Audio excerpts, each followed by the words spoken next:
Our top story tonight, developments in the investigation into a shooting that killed 2 people and left 3 others wounded, including a 4-year-old child in Muskegon, as that community grapples with the consequences of a violent Saturday afternoon. News 8's Katani Gooch spoke with the chief of police in Muskegon tonight and joins us with the latest. A little over 24 hours after tragedy struck the Jackson Hill neighborhood, police now have a person of interest in custody. This wasn't your normal scene. At around 3:15 Saturday afternoon, gunshots rang out in what people typically call a quiet neighborhood. You just heard some of those gunshots from security camera video from a house nearby. The shots are quick and muffled. On the receiving end of that gunfire in a home on Jackson Avenue were 5 victims. Altercation occurred inside the residence, resulting in gunfire. Early indications suggest the incident may have been related to a robbery. 2 were killed and 3 others injured. Corey Marie May Watts, 22 years old, sustained multiple gunshot wounds. She was transported to the hospital and later succumbed to her injuries. Joshua Foundrin Jr., 25, was also shot multiple times and was pronounced deceased at the scene. At last check by police, 2 25-year-old men are still in critical condition.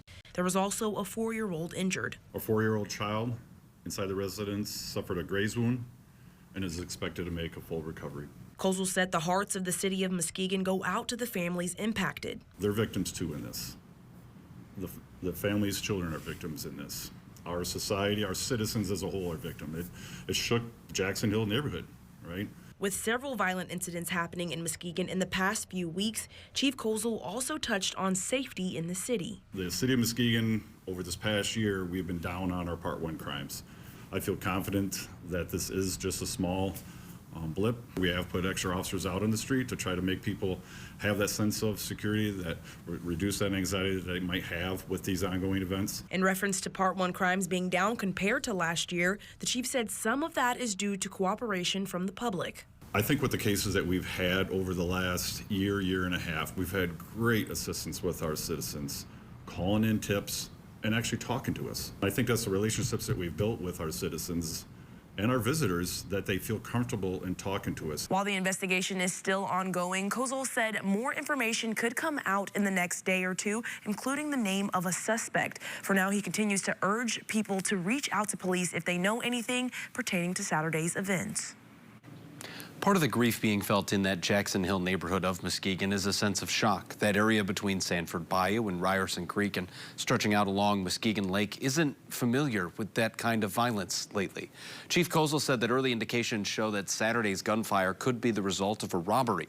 Well, neighborhood-level crime data from the city of Muskegon indicates that in all of last year, there were 0 robberies, just 2 breaking and entering cases, and just 5 weapons offenses in Jackson Hill, plus 16 assaults, all of those ranking near the bottom of neighborhood stats among Muskegon neighborhoods. And this year through April, the most recent complete data, that neighborhood reported just 4 assaults and 0 robberies, B&Es, or weapons offenses, dating all the way back to 2023. In fact, in November and December in Jackson Hill, there's only been 1 weapons offense, 7 assaults, and 1 breaking and entering, and 0 robberies as the calendar turns to winter in that neighborhood.